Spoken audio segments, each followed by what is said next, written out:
જાય ન થાય. દીઠી વાટી જવાનું, દીઠી વાટી આવવાનું, હાસું બોલવાનું, જોખું નહીં બોલવાનું. તો નથી કીધું કે સંતો હાચી બોલો, જૂઠું ના બોલો તલવાર. અને હું એમ કહેવા માંગુ કે પાપી પલ્લો દોડ ધર્મીને ધક્કો. એટલે જે લોકો નીતિથી જીવહી, ઈમાનદારીથી જીવહી, પરમારથનું કામ કરહી, ધાર્મિક કામ કરહી, એ લોકો દુઃખી હી અને આખા દેહના બૂચ મારહી, ગિરિંદરીઓ કરહી, કાવા દાવા કરહી, એ લોકો સુખી હી.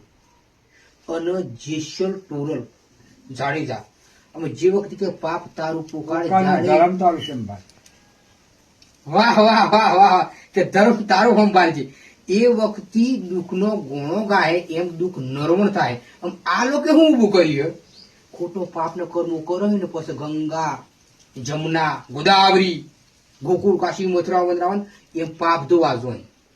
એટલે એવું પાપ ધોવાય ને પાછું દરિયામાં આવે, દરિયા મેઠું પડી પાછું વાપસ આપણી કને આવે. પણ ભગવાનની લાકડીનો અવાજ નથી આવતો, એ સોનાખાનો ડેગો પડે. બરોબર? એટલે જેવા તમે કર્મો કર્યા, જેસી આપણી રેણી કણી પર જાય, જેસી કરણી એસી ભરણી. એટલે તમે જેવા કર્મો કરો એવો તમારે ભોગવ્યા વગર કોઈ હિસાબે છૂટકો નથી. જો સુધી આ તકો કમજોર હતો કાવા દાવા કર્યો બેસી જો વખતે બધું કડી કડી હિસાબ આલવું પડે. તો પછી તોંગાડી